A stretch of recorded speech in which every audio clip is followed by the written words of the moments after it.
Olá, saudações a todos. Meu nome é Bruno, eu sou médico radiologista. Sejam todos bem-vindos ao canal Práticos. A gente selecionou hoje um tema para discutir, Doppler de articulação. É um tema que me interessa muito, eu estudo bastante, porque eu percebo a importância prática desse método, tá certo? E a gente percebe também que é um método, apesar de ser uma técnica antiga, já tem aí 20 anos de estudos sobre esse tema, ainda se sabe pouco, né? E a gente vai ver também que isso acontece porque existe pouca padronização do método. Então, isso dificulta os estudos, dificulta a comparação então do método com qualquer outro, né? É isso que eu vou tentar trazer para vocês, uma abordagem prática, o que eu costumo fazer no meu dia a dia, né? O que é fácil de fazer, o que tem que ser avaliado, né? E como é que a gente tem que laudar, que informações que a gente tem que fornecer, tá certo? Essa apresentação aqui é voltada, então, para o reumatologista, que a gente vê que hoje em dia tem reumatologista que faz ultrassom para acompanhar a evolução, para acompanhar o resultado do tratamento. Para você que é radiologista, oceanografista, pode ser que não esteja pegando muitos pedidos de Doppler articular por enquanto, mas saiba que é importante e tem uma importante função aí no acompanhamento nas artropatias inflamatórias, tá bom? Quando eu falar artropatia inflamatória, a primeira coisa que a gente vai pensar é da artrite reumatoide, que é onde a gente tem mais estudos, mas todas as artropatias, de modo geral, se aplicam o que a gente vai discutir aqui hoje, tá bom? Não vou ficar entrando em detalhes clínicos, laboratoriais, a gente vai discutir realmente a questão da imagem, o que a gente tem que avaliar e o que a gente tem que laudar.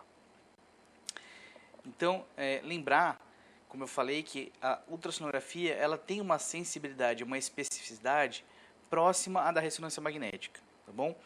Como disse, por falta de padronização, a gente não consegue definir com exatidão qual é a técnica, qual é a qualidade, qual é a sensibilidade exata, mas a gente sabe que é alta, tá certo? Inclusive, ela sabe-se que é superior à radiografia, tá? Apesar de superior, ainda não substitui a radiografia, tá bom? Ela também pode ser utilizada como uma ferramenta complementar em situações que existe um risco muito grande, tanto pela clínica quanto pelo laboratório, e diante de radiografias com achados normais, com achados negativos. Então, radiografia normal, paciente de risco, aí a gente submete a ultrassonografia com Doppler e para poder tirar a dúvida do diagnóstico, tá certo?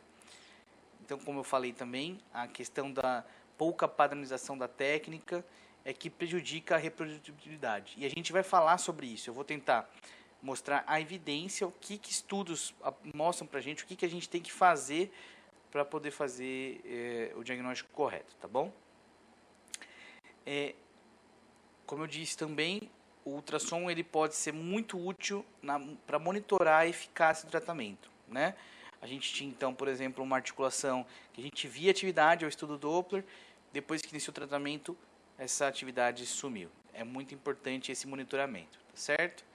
Lembrar que a ultrassom é examinador dependente, tem que ser realizado por profissionais que estão bem capacitados. Tem que estudar, tem que entender da fisiopatologia, tem que entender da anatomia, tá bom? O objetivo disso, obviamente, é evitar as deformidades consequentes, por exemplo, da artrite reumatoide, né? Quanto mais precoce o tratamento, melhor a evolução desse paciente, tá bom? Outra situação que a gente pode utilizar ultrassom, e a gente vem observando que isso vem aumentando com mais frequência, seria para guiar procedimentos, tanto de diagnóstico, fazendo biópsia, quanto para injeção de medicamentos, tá certo? Isso é uma questão que a gente vai abordar em outras apresentações, mas a gente sabe que a aplicação prática da ultrassom guiado para fazer procedimento é importantíssimo, tá bom? E também ainda existem poucos estudos sobre isso, mas a gente vem observando que agentes de contraste podem otimizar a informação do Doppler, tá certo? Na monitoração da atividade da doença, tá bom? Bom, falando então de abordagem prática, que é o que todo mundo quer saber, né? O que eu faço na rotina? Quando o colega solicita ultrassom de mãos com Doppler, eu faço essas documentações que eu vou falar, tá certo? O ideal é pedir punho e mão com Doppler. Por quê? O paciente pode não ter clínica de dor no momento da solicitação do exame, mas eventualmente a gente vê a atividade da doença no punho e a gente tem que fazer uma avaliação completa. Não basta a gente fazer só a avaliação dos dedos, né? Na teoria, ultrassom de mão é para avaliar os dedos, basicamente, tá certo? E ultrassom de punho, a gente vai ver os compartimentos tensores, flexores, né? Mas a verdade, como eu disse, a gente tem que fazer o diagnóstico completo, tá bom? O ideal, mesmo que o colega não peça, a gente precisa fazer o exame completo. Então, ultrassom de mão com Doppler ou punho com Doppler, a gente vai avaliar os dedos e vai avaliar o punho. De que forma que a gente faz isso? Para avaliar a mão, outra questão, outra situação. A gente vai ver, através de artigos, que uma forma de monitorar, tanto de monitorar quanto de avaliar, fazer o diagnóstico, é fazer ultrassom da mão e do punho e fazer ultrassom do pé dominante, do pé que está com dor, tá certo? Então, o ideal é ultrassom das mãos, ultrassom dos punhos e ultrassom dos pés, tá certo? Essa aqui é o ideal, né? Como é que é a posição do paciente para a gente fazer ultrassom de mãos e punhos, né? O paciente vai ficar na posição sentado, de frente para o examinador, tá certo? Com a mão, então, apoiada sobre um travesseiro, sobre uma almofada, sobre algo que facilita que a mão fique bem estendida, tá certo? Lembrar que o ultrassom é um exame dinâmico, então a flexão e a extensão pode ajudar a identificar os compartimentos extensores, tá bom? E para avaliação do ultrassom do pé, que eu falei, é importante a gente fazer também o ultrassom do pé, paciente deitado, decúbito dorsal, joelho fletido, para a gente avaliar então a superfície extensora, tá certo? Se a clínica do paciente for da face plantar, a gente faz um decúbito lateral, dobra o joelho e avalia de decúbito lateral, tá bom? O que importa para a gente no monitoramento da artrite, de um modo geral, é isso, é a superfície extensora, tá bom? A gente vai ver, então, também um exame dinâmico para avaliar melhor os compartimentos extensores, tá bom? Mais uma vez, para ficar bem claro, ultrassom para monitorar artrite reumatoide é mãos e punhos com Doppler, pode ser só o lado dominante, não precisa necessariamente ser os dois. Se o paciente não sabe identificar qual é o local da dor, onde está doendo mais, faz-se o bilateral. E ultrassom do pé, não necessariamente com Doppler, para a gente monitorar então a superfície articular, tá bom? Como é que eu faço, né? E aí vocês vão ver que existe uma evidência para isso, né? A gente vai fazer então uma avaliação do punho. Primeiro a gente vai fazer os cortes transversais para avaliar os túneis extensores e flexores, e eu meço a área seccional do nervo mediano, tá bom? Às vezes o paciente tem uma neuropatia do mediano, tem a síndrome do túnel do carpo, e ele está lá, às vezes, com uma clínica de neuropatia, porém tem uma artropatia inflamatória também. Tem que fazer o exame completinho, tá bom? Isso no punho. Nos dedos, eu vou fazer uma avaliação dorsal, palmar e lateral, tá bom? Do segundo e do terceiro interfalangiano proximal, do segundo e do terceiro metacarpo falangiano, isso na mão e no punho, tá certo? E no pé, do segundo e quinto metatarso falangiano e do segundo e quinto interfalangiano proximal, tá bom? A recomendação, na verdade, é que a gente faça essas documentações. É isso que a gente vai documentar, tá bom? Mas não custa nada passar com o transdutor, observando todos os compartimentos, tá certo? Todas as articulações, metacarpofalangianas e interfalangianas. É importante isso porque a artropatia ela pode ser degenerativa, por exemplo. Ela vai estar em outras articulações. A gente vai ver que na imagem dá para a gente direcionar a nossa linha de raciocínio para esse diagnóstico, tá bom? Vamos ver na prática o que a gente vai observar, tá? Outra coisa que eu costumo fazer, eu sempre faço um lado comparativo com o outro, né?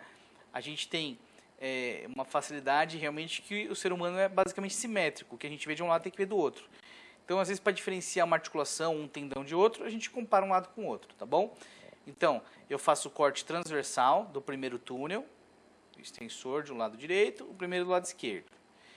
Eu faço o segundo, a gente vê o tubérculo de Lister, o segundo tubérculo de Lister aqui para separar do terceiro e do quarto, ó. Segundo, terceiro, aqui ó, tubérculo de Lister, tubérculo de Lister, terceiro, quarto, tá vendo? Terceiro, quarto. A gente consegue avaliar muito bem, então, o tendão e a gente vê que não existe edema sinovial, que a ecogenicidade está normal. É um tema para ser discutido em outro momento, mas lembrar que as tendinites, as tenossinovites, o tendão ele costuma ficar mais redondo, ele fica inflamado, ele fica demasiado, em vez de ele ficar oval, que nem a gente está vendo aqui, ele fica bem redondinho. E aí a gente vê um edema sinovial em volta. Da forma que a gente vê, ó, aqui o que eu fiz? Estou na dúvida se tem inflamação do quarto túnel extensor. Eu faço o corte longitudinal, tá vendo? A gente sempre vai ver um pouquinho de líquido sinovial próximo à articulação radiocarpal, né? Porém, esse pequena quantidade de líquido não é indicativo de tenossinovite, tá? A tenossinovite, o tendão fica redondinho, hipoecogênico com edema sinovial. Outro momento para discutir isso, tá? Olha lá. Aqui sim a gente tem uma tenossinovite, ó. Esse é o sexto compartimento extensor. É o extensor lunar do carpo, tá vendo? A gente vê uma bolinha, ela tá mais redondinha. Se a gente comparar o lado direito com o lado esquerdo, a gente vai ver que o lado direito tá maior que o esquerdo. Mas os dois têm um edema sinovial importante, bastante líquido em volta. Isso aqui é uma tenossinovite do compartimento extensor, do sexto, tá bom? Não vou ficar entrando em detalhes. Isso aqui é só pra gente falar o que a gente vai avaliar. Aí eu faço a avaliação dos tendões flexores e meço a área seccional do nervo mediano, tá certo? Isso também é tema para outro tópico, para outra aula, mas nesse paciente, por exemplo, a área seccional está normal. E dos dedos, na metacarpofalangiana? Bom, a gente vê então aqui a superfície óssea articular, metacarpofalangiana, tá certo? A gente vê a cápsula articular, eu vou discutir isso mais para frente, tá bom?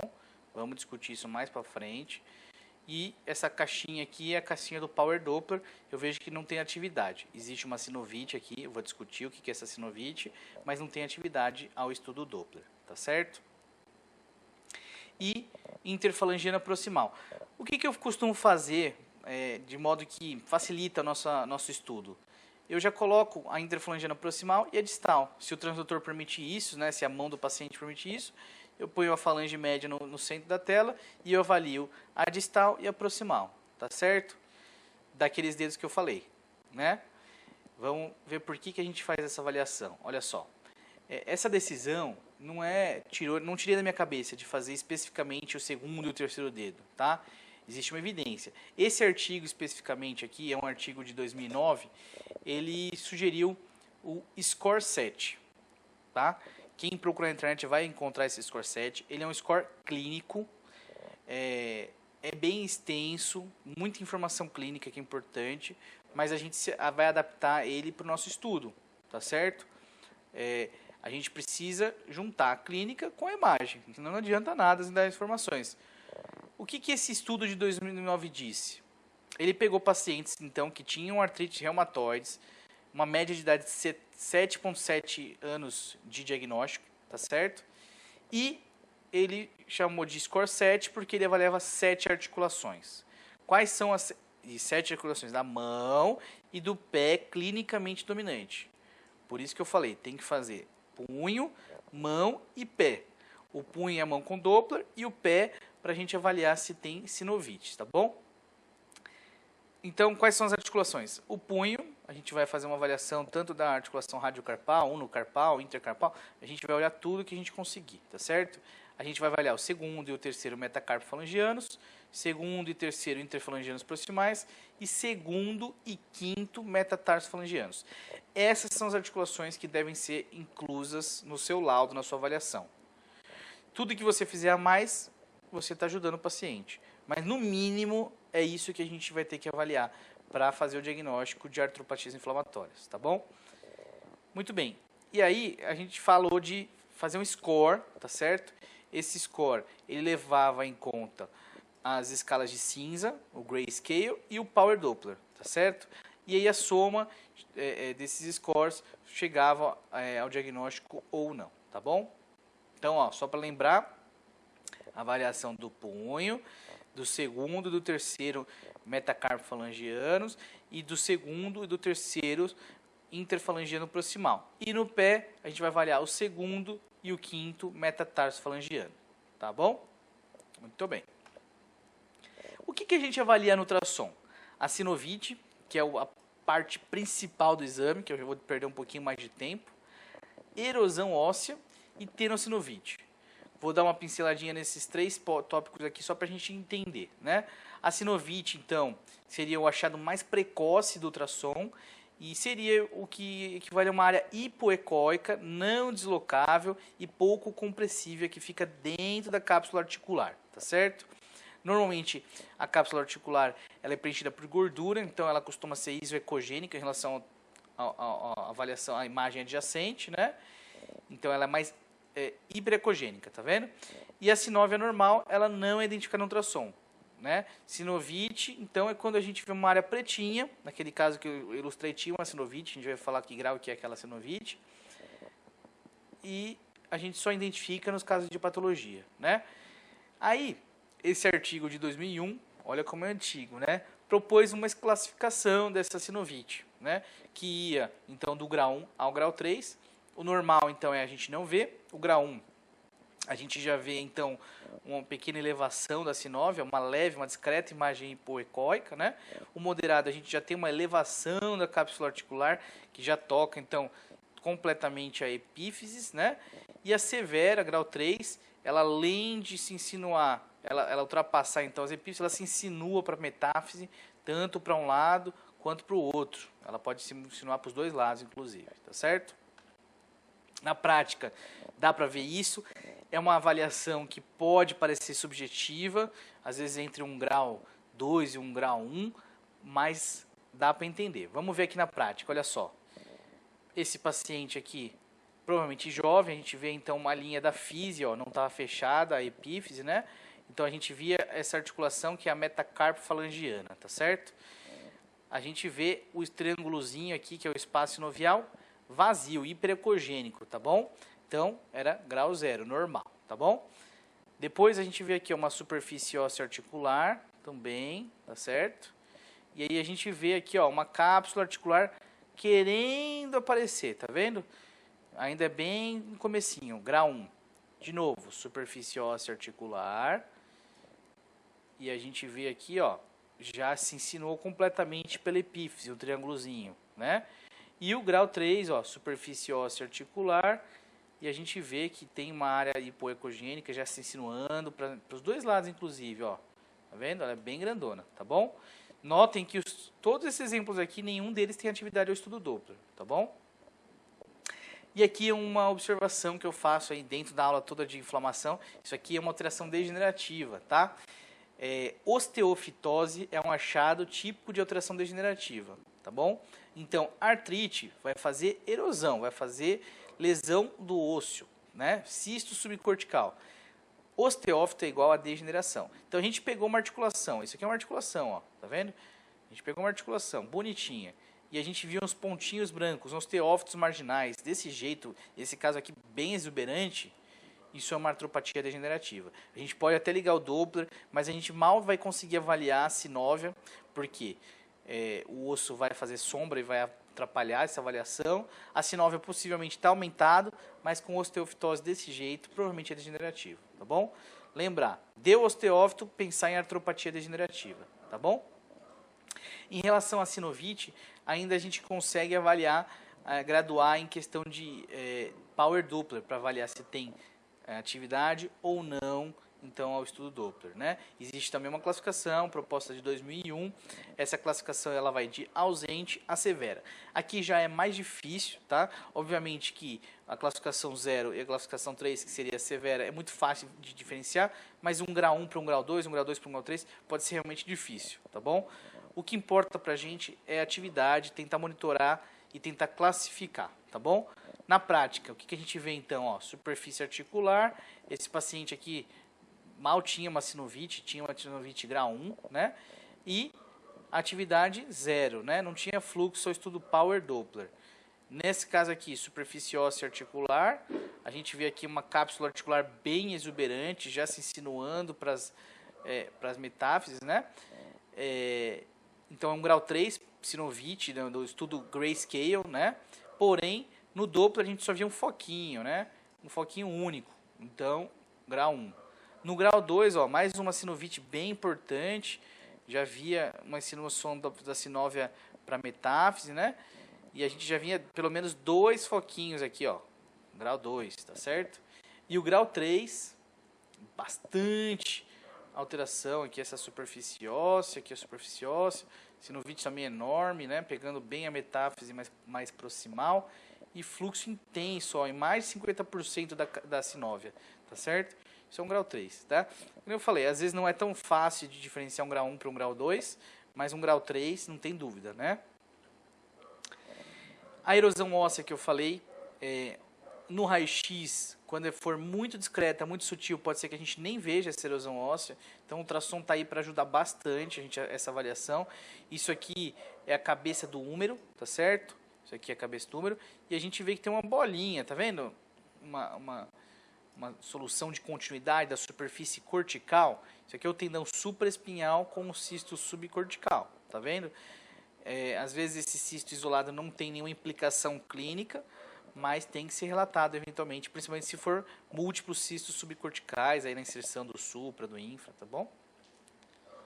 E a tendinopatia, a gente falou, né, que o paciente tem claramente um tendão mais gordinho do lado direito, um tendão mais redondinho, ele não está tão hipecogênico, mas ele tem um baita edema sinovial, bem pretinho, toda essa área aqui, pretinha em volta aqui, é o edema sinovial. Então é uma tenossinovite do sexto compartimento bilateral. Importante, essas informações fazem parte do diagnóstico então, tá certo? Quem gostou do vídeo, não esquece de deixar o like, não esquece de ativar o sininho de notificação, compartilhar e qualquer dúvida, não esqueçam de nos contactar, tá certo? Obrigado.